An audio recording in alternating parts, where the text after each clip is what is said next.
Assalamualaikum warahmatullahi wabarakatuh. Sebelumnya, perkenalkan nama saya Sili Mulyanti dengan nomor pokok mahasiswa 21212121004 dari kelas 2A. Saya akan mempresentasikan artikel yang sudah saya tulis yang berjudul Ketimpangan Sosial dalam Novel Sengsara Membawa Nikmat karya Tulis Sutantasi.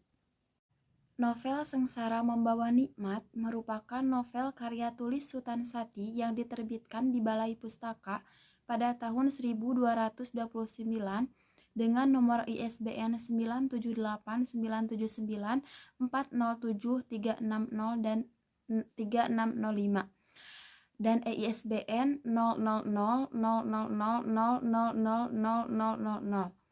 Novel tersebut diterbitkan oleh Balai Pustaka karena novel tersebut dianggap memenuhi kriteria Balai Pustaka. Novel tersebut diterbitkan untuk cetakan yang kedua pada tahun 1972. Penerbit mencetak kembali pada cetakan yang ketiga pada tahun 1991 hingga pada akhirnya Balai Pustaka menerbitkan novel Sengsara Membawa Nikmat sampai ke 10 cetakan dan yang ke-10 diterbitkan pada tahun 2008.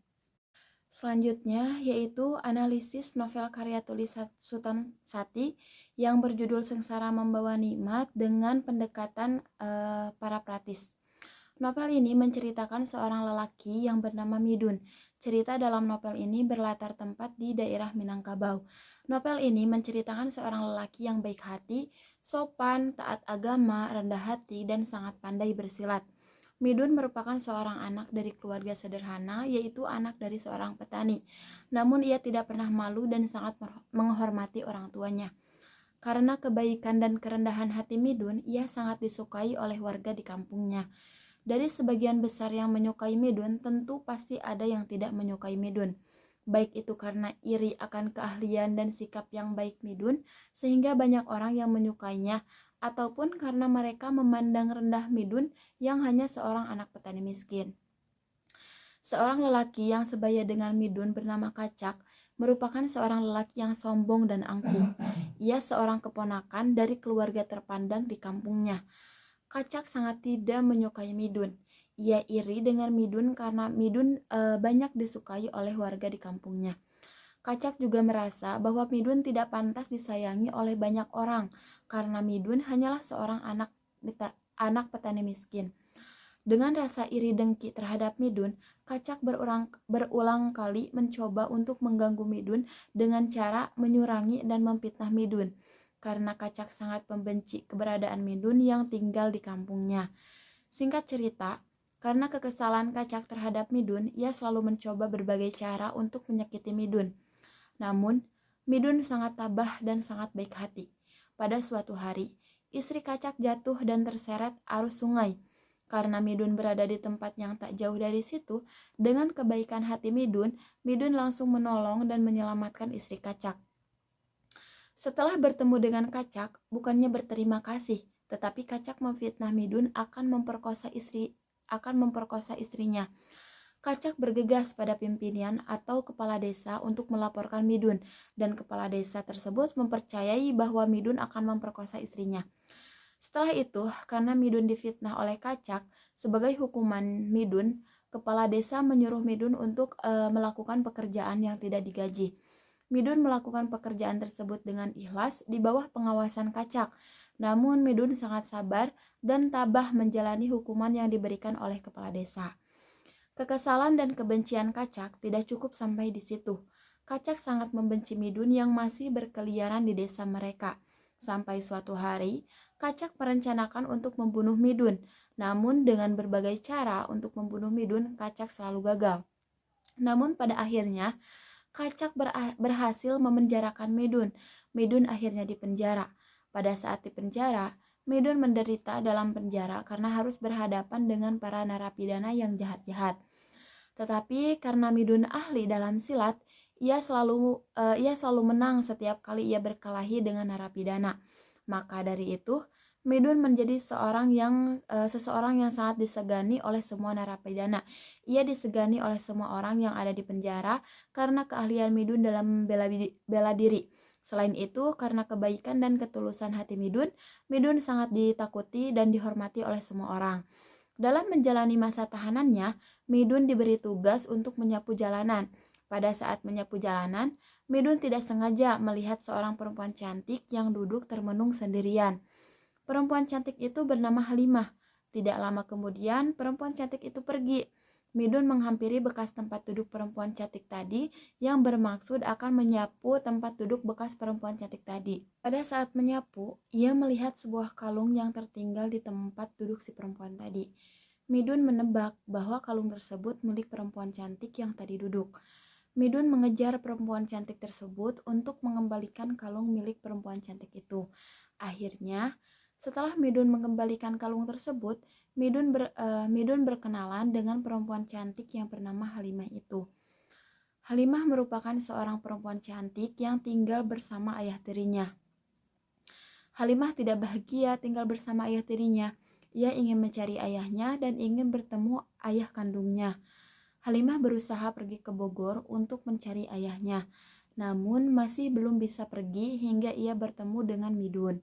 Dan Midun berjanji setelah ia menjalani masa hukumannya, ia akan membantu dan menemani Halimah untuk mencari ayahnya ke Bogor. Singkat cerita, setelah Midun keluar dan dibebaskan dari penjara, ia menepati janjinya untuk menemani dan membantu Halimah mencari ayahnya ke Bogor. Setelah menemukan ayahnya Halimah, Midun menetap di rumah ayah Halimah selama 2 bulan. Karena setelah 2 bulan ia menetap di rumah ayahnya Halimah, Midun merasa tidak enak jika terus menetap di rumah ayahnya Halimah. Midun merencanakan untuk mencari pekerjaan, dan pada akhirnya Midun memutuskan untuk pergi ke Batavia untuk mencari pekerjaan. Pada saat di Batavia, Midun harus memulai dari awal untuk mendapatkan pekerjaan. Ia mendapat banyak sekali cobaan dan rintangan hingga akhirnya ia meminjam uang untuk modal usahanya. Midun meminjam uang kepada rentenir untuk modal usahanya. Uang hasil dari meminjam pada rentenir tersebut digunakan untuk usaha kain. Midun berjualan kain di Batavia. Midun sangat baik dan semangat dalam berjualan.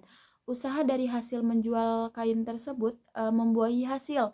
Midun sukses dalam menjual kain hingga akhirnya menimbulkan iri pada si rentenir. Rentenir iri terhadap kesuksesan Midun. Karena rasa irinya, ia mencoba untuk memfitnah Midun. Midun ditipu dan difitnah yang menyebabkan Midun harus masuk penjara lagi. Selama di penjara, Midun mendapat perlakuan baik dari narapidana dan polisi.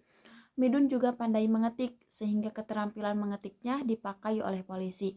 Karena Midun pandai mengetik, ia dijadikan juru tulis di kantor Hofkamp Mustad.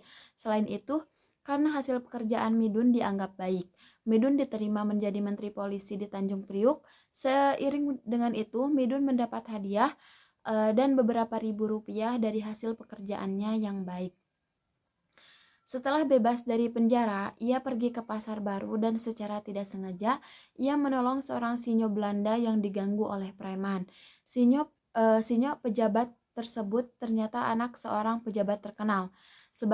Sebagai rasa terima kasih karena sudah ditolong oleh Midun, sinyo Belanda tersebut memberikan pekerjaan kepada Midun. Setelah mendapat pekerjaan itu, Midun berniat untuk mengawini Halimah. Akhirnya Midun kawin dengan Halimah dan setelahnya Midun diangkat menjadi asisten Demang di Sumatera. Seiring berjalannya waktu, ia bertemu dengan adiknya yang bernama Manjau. Manjau bercerita kepada Midun bahwa keluarganya yang di kampung halamannya sangat menyedihkan.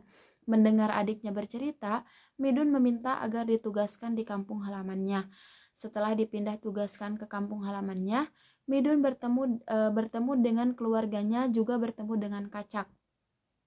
Pekerjaan Midun di kampung halamannya selain menjadi asisten Demang, Midun diangkat menjadi penghulu untuk menggantikan mamanya dengan gelar Datuk Paduka Raja. Sedangkan Kacak musuhnya yang dulu sangat menyesal kepada Midun. Kacak dipenjara di Bukit Tinggi karena terjerat korupsi uang belasting. Di samping penyesalan Kacak, keluarga Midun sangat bahagia dan Midun hidup tenang bersama keluarganya di kampung. Selanjutnya yaitu menurut para ahli mengenai novel Sengsara Membawa Nikmat. Menurut para ahli, novel Sengsara Membawa Nikmat termasuk ke dalam novel Balai Pustaka karena novel tersebut diterbitkan oleh Balai Pustaka pada tahun 1929. Balai Pustaka merupakan sebuah lembaga baca yang didirikan pemerintah kolonial Belanda pada tahun 1917 dengan tujuan untuk memenuhi kebutuhan bahan bacaan masyarakat. Pemimpin Balai Pustaka pada saat itu adalah Dr. A. Rinkes. Angkatan Balai Pustaka merupakan nama yang diberikan kepada pengarang yang dianggap sangat produktif menerbitkan karyanya. Angkatan Balai Pustaka juga sering disebut dengan Angkatan 20-an. Karakteristik pada periode Angkatan Balai Pustaka dibagi menjadi dua, yaitu ciri-ciri struktur estetik dan ciri-ciri ekstra estetik. Dalam ciri-ciri struktur estetik, memiliki gaya bahasa yang menggunakan perumpamaan klise, pepatah-pepatah, dan peribahasa, tetapi juga menggunakan bahasa percakapan sehari-hari dari bahasa hikayat sastra lama. Alur roman yang digunakan sebagian besar arus lurus, namun ada juga yang menggunakan alur sorot balik. Teknik penokohan dan perwatakan lebih banyak menggunakan analisis langsung. Tokoh-tokohnya memiliki watak datar dan settingnya berlatar kedaerahan. Cerita yang diangkat pada Angkatan Balai Pustaka tidak lebih tentang persoalan adat yang kaku, kebebasan individu yang terkungkung, penindasan hak perempuan, serta kesewenangan kaum tua terhadap kaum muda. Novel Sengsara Membawa Nikmat karya tulis Sutan Sati termasuk ke dalam Angkatan Balai Pustaka karena novel tersebut diterbitkan di Balai Pustaka pada tahun 1929, di mana pada saat itu Balai Pustaka merupakan tempat untuk menerbitkan karya sastra. Novel Sengsara Membawa Nikmat tersebut berlatar belakang di Minangkabau, di mana daerah tersebut banyak sekali sastrawan yang lahir di sana. Cerita dalam novel Sengsara Membawa Nikmat menggambarkan pertentangan antara kaum miskin dan kaum kaya, pertentangan adat dan bahasanya masih bersifat kedaerahan. Maka dari itu, novel Sengsara Membawa Nikmat termasuk ke dalam Angkatan Balai Pustaka. Selanjutnya yaitu mengulas kembali novel Sengsara Membawa Nikmat dengan menggunakan pendekatan analitis. Yang pertama yaitu tema. Tema yang diambil dari novel Sengsara Membawa Nikmat yaitu perjuangan dan usaha seorang pemuda untuk merubah nasibnya. Yang kedua yaitu tokoh dan penokohan.